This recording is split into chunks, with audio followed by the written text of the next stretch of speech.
says the war on Hamas has entered a second stage.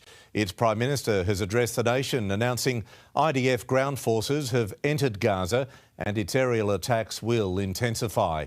More than 8,000 people have died in the Palestinian territory since the start of the conflict. Tanks push through Gaza round after round, Israel firing on the territory from within. This footage, filmed by the IDF, released to prove it's ratcheting up its assault on the Strip. 3 weeks of relentless attacks from the air, now bolstered by thousands of troops on the ground. Israel is warning this is only the beginning. From Prime Minister Benjamin Netanyahu, the war will be long and difficult, he says, and it will be fought on multiple fronts. Ground forces, air forces, naval forces, there could be some difficult fighting ahead for Israelis. From across the border, more artillery fire flies towards Gaza. Its skyline just smoke and rubble, buildings blown apart by airstrikes. These hit near the Indonesia hospital in the enclave's north. Gaza's healthcare system is already on its knees and each day brings new challenges. The bombing of the telecommunications infrastructure places the civilian population in grave danger. Ambulances are no longer able to locate the injured. The Palestinian Red Crescent releasing these voice messages from its teams. وبالتالي فإن القدرة التشغيلية أصبحت 27 مركبة إسعاف فقط في ظل انعدام وسائل التواصل مع فإنه تم توزيع مركبات الإسعاف هو ما يزيد من خطورة. Amid the ongoing onslaught, more than 2 million Palestinians remain cut off from the outside world, plunged into digital darkness with no means of communication, and claims Israel was behind intentionally severing internet and phone services. Did Israel cut communications to Gaza? I can't go into that, that's tactical. Would that be an appropriate tactical response in this situation? Other countries have done it, other democratic countries have done it.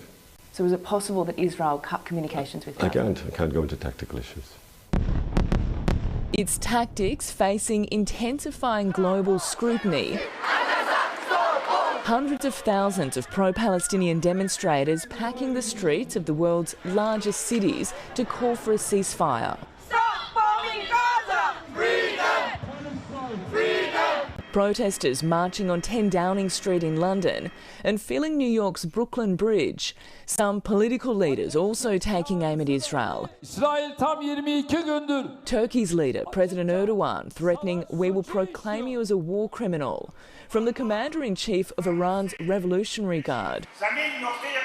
If the Israelis go in, he says, they will be devoured. International mediators still ploughing forward with diplomatic attempts. Although the situation on the ground is becoming more and more difficult, but we are still hopeful that the efforts that we are leading will be able to reach a situation where we have a release of more hostages. Tonight, anxiety is mounting among hostages' families that Israel's intensified attacks are endangering their loved ones' lives. Prime Minister Netanyahu meeting some to assure them of his support, while outside hundreds gathered to show theirs. It's quiet and sombre, until an air raid alert sends everyone running for shelter. After the alert, anger against the government takes over Tel Aviv. Lior Perry, whose father Haim is in captivity in Gaza, says Netanyahu must prioritise hostages over war. This is the only obligation you have. You have to bring them back. I don't care how, no matter the cost. The cost to civilians, already so high, sure to climb in this new stage of war. In Sderot, Israel, Karianne Greenbank, 9 News. And 9 correspondent Brett McLeod is in Sderot, close to the Gaza border in southern Israel. Brett, what's the latest information coming to you from the territory? Well, Pete, there's a constant sound of artillery barrages being fired from this direction over towards Gaza. You can see it there in the distance. smoke rising in the air from artillery barrages as well as missile assaults overnight. And the word is that the Israeli forces are continuing to try to push in. It is a much slower attack than we'd thought only a few weeks ago, but have no doubt that the ground invasion is in full swing. In the meantime, we are starting to hear that telecommunications are being switched back on in Gaza itself. So loved ones, aid groups can try to get in contact with the people there. Though even if they do, what they hear may not be of much comfort. Pete? OK, Brett, thank you.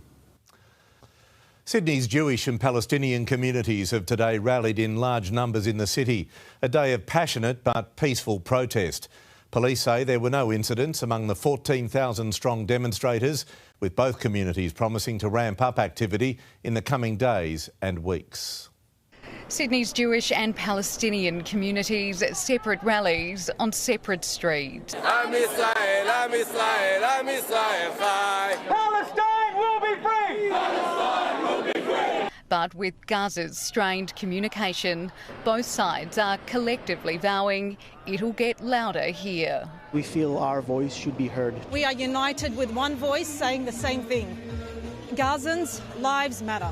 First this morning in Martin Place, a gathering of blue and white for Israel. In our country, there is no place for fear. Posters, empty prams and shoes for 230 Hamas-held hostages not heard from for 3 weeks. The hostages are always on our minds.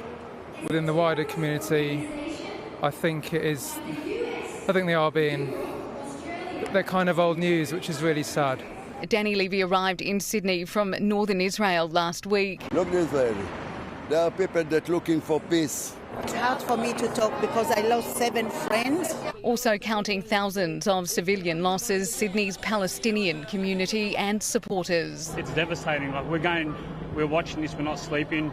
Voices for Gaza. Palestine will never die! Palestine will never die! Thousands of them taking their message to Hyde Park. Who can bear this?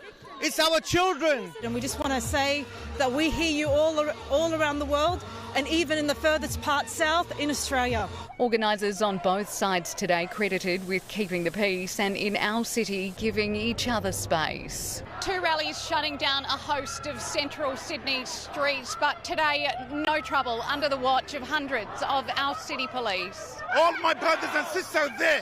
How do you think I feel? Today's protests, our biggest yet, both sides growing in numbers and in desperation, calling on Australia's politicians to take note. We want an immediate ceasefire, and until that is reached, we are going to be marching every single week. In the CBD, Ruth Wynne-Williams, 9 News.